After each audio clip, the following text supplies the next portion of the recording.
Assalamualaikum warahmatullahi wabarakatuh. Perkenalkan, nama saya Intan Aprilia Cahaya Fajri dengan NIM 123290005. Pada kesempatan kali ini saya akan mempresentasikan tugas dari dinamika atmosfer menengah dan atas yang membahas mengenai struktur temperatur atmosfer, dinamika angin zonal, serta berbagai osilasi yang terjadi di stratosfer, di mana pembahasan akan dibagi menjadi 4 bagian utama. Yang pertama yaitu struktur temperatur dari troposfer hingga mesosfer.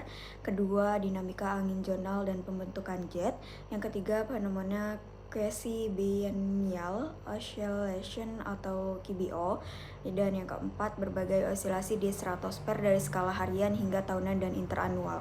Lalu yang selanjutnya, atmosfer bumi memiliki struktur suhu yang tidak seragam terhadap satu ketinggian, di mana perubahan ini terjadi karena perbedaan mekanisme pemanasan dan pendinginan di setiap lapisan.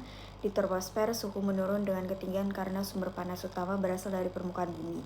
Di stratosfer, suhu meningkat karena adanya ozon yang menyerap radiasi ultraviolet, sedangkan di mesosfer, suhu kembali menurun karena minimnya absorpsi radiasi dan dominasi proses pendinginan radiatif, sehingga struktur berlapis inilah yang membentuk dari dinamika atmosfer menengah dan juga atas.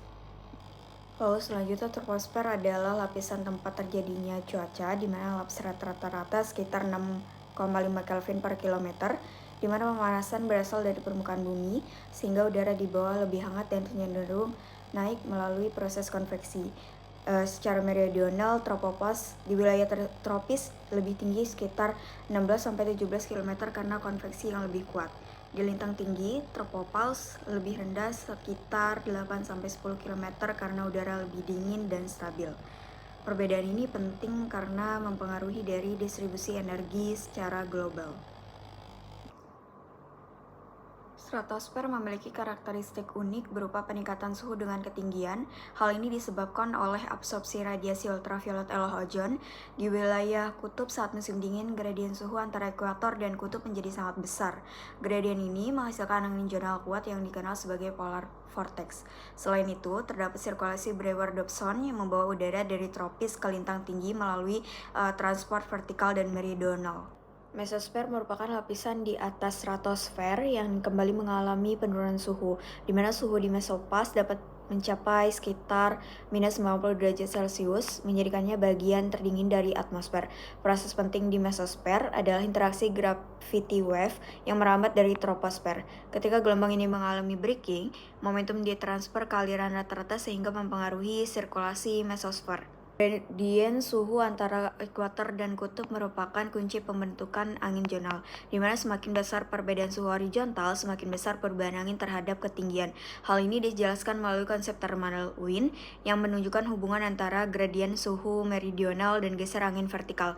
Pada musim dingin, gradien suhu lebih kuat sehingga jet stream menjadi lebih intens. Dalam skala besar, angin atmosfer berada dalam keseimbangan geostrofik, yang artinya gaya gradien tekanan diimbangi oleh gaya Coriolis akibat rotasi bumi. Akibatnya, angin bergerak sejajar dengan garis isobar. Keseimbangan ini sangat penting dalam memahami pola angin zonal dan pembentukan jet. Masuk ke struktur jet global, terdapat beberapa jet utama di atmosfer. Yang pertama ada subtropical jet yang terbentuk di sekitar 30 derajat lintang akibat konservasi momentum sudut. Yang kedua ada polar from jet, terbentuk karena perbedaan suhu tajam di front kutub. Sedangkan polar night jet muncul di stratosfer saat musim dingin. Jet ini berperan penting dalam distribusi energi dan pola cuaca global. Lalu ke momentum forcing, di mana gelombang atmosfer seperti gelombang Rossby dan gravity wave membawa momentum dari troposfer ke stratosfer. Ketika gelombang mengalami breaking atau absorpsi di critical level, momentum ditransfer ke aliran rata-rata. Proses ini disebut wave mean flow interaction, di mana inilah mekanisme utama yang mengontrol perubahan angin zonal di stratosfer. Lalu masuk ke quasi-biennial oscillation, yaitu di mana karakteristik dari quasi-biennial oscillation atau QBO adalah osilasi angin zonal di stratosfer tropis dengan periode sekitar 28 bulan, di mana angin berganti arah antara fase timuran dan baratan. Pola ini terlihat sebagai pita angin yang perlahan merambat ke bawah dari sekitar 40 km menuju tropopause. Lalu masuk ke mekanisme KBO, di mana mekanisme dari KBO ini dijelaskan melalui interaksi gelombang dan aliran rata-rata, di mana gelombang Kelvin membawa momentum baratan, gelombang Rossby gravitasi membawa momentum timuran. Ketika gelombang mencapai ketinggian tertentu, momentum diserap dan membentuk pita angin baru. Jadi proses ini terjadi secara berulang sehingga menghasilkan osilasi periodik. Lalu selanjutnya dampak dari KBO itu sendiri, di mana KBO mempengaruhi distribusi ozon dan suhu stratosfer.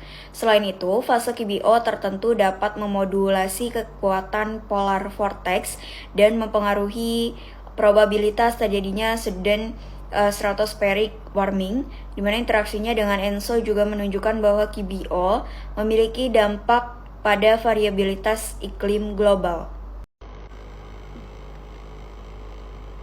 Masuk ke osilasi diurnal di stratosfer yang dikenal sebagai atmospheric tides atau pasang surut atmosfer, di mana fenomena ini terutama disebabkan oleh pemanasan radiasi matahari harian.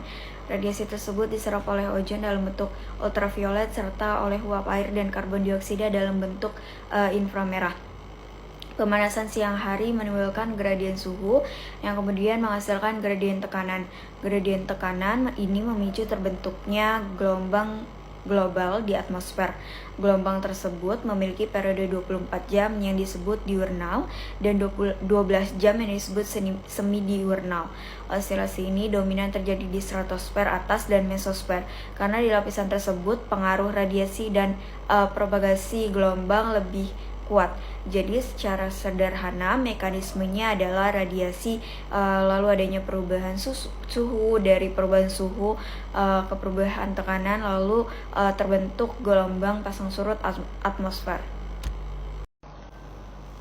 Lalu osilasi anual atau osilasi tahunan di stratosfer, di mana fenomena ini terutama disebabkan oleh perubahan musim akibat kemiringan sumbu bumi terhadap matahari. Perubahan musim tersebut menyebabkan variasi pemanasan antara ekuator dan kutub sehingga terbentuk gradien suhu meridional. Saat musim dingin, gradien suhu antara ekuator dan kutub menjadi lebih besar. Akibatnya, angin zonal menguat dan terbentuk polar vortex yang lebih kuat.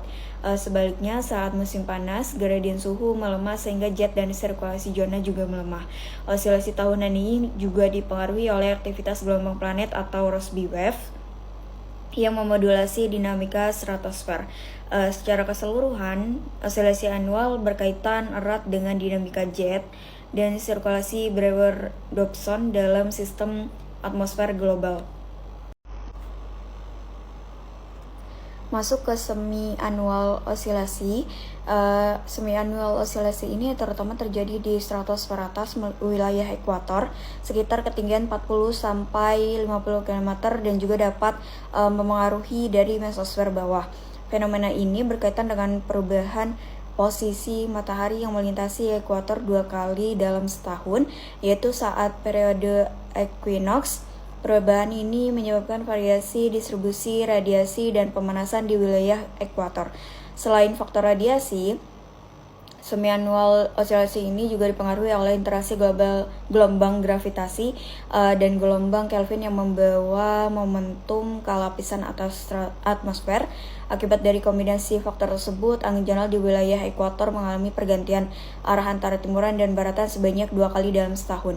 Jadi secara sederhana, semi-annual osilasi adalah osilasi angin zonal setengah tahunan yang dominan di wilayah ekuator dan dikontrol oleh kombinasi proses radiasi dan dinamika gelombang. Lalu yang selanjutnya interannual osilasi di stratosfer, yaitu variasi yang terjadi dari tahun ke tahun, di mana faktor utama yang mempengaruhi skala dari interannual adalah quasi-biennial oscillation atau QBO dengan periode sekitar 28 bulan. QBO dikontrol oleh deposisi momentum gelombang tropis yang mengubah arah angin zonal di stratosfer.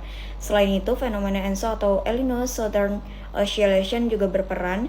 Perubahan suhu permukaan laut di Pasifik memodulasi konveksi tropis yang kemudian mempengaruhi propagasi gelombang ke stratosfer, di mana variabilitas ini juga dipengaruhi oleh aktivitas gelombang planet atau Rossby waves, serta perubahan komposisi radiatif seperti variasi ozon.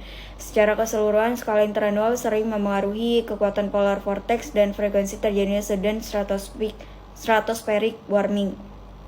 Jadi, variabilitas antar tahun di stratosfer merupakan hasil interaksi antara dinamika gelombang, sirkulasi tropis, dan juga proses dari radiatif.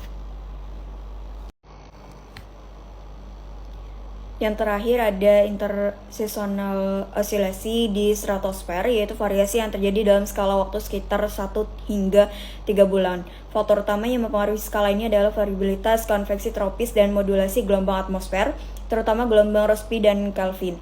Fenomena yang paling berperan adalah Madden-Julian Oscillation atau MJO. MJO merupakan gangguan konvektif yang bergerak dari barat ke timur di wilayah tropis dengan periode sekitar 30 hingga 60 hari. Ketika MJO aktif, konveksi tropis meningkat dan memodulasi spektrum gelombang yang merambat ke stratosfer. Gelombang tersebut membawa momentum dan memengaruhi angin zonal melalui proses momentum forcing. Akibatnya, terjadi variasi angin zonal dan suhu di stratosfer dalam skala 1-3 bulan. Jadi, pada skala intersesonal, dinamika stratosfer sangat dipengaruhi oleh aktivitas konveksi tropis yang dimodulasi oleh MJO. Berikut ini adalah beberapa referensi yang saya gunakan. Sekian pemaparan dari saya, kurang lebihnya mohon dimaafkan. Wassalamualaikum warahmatullahi wabarakatuh.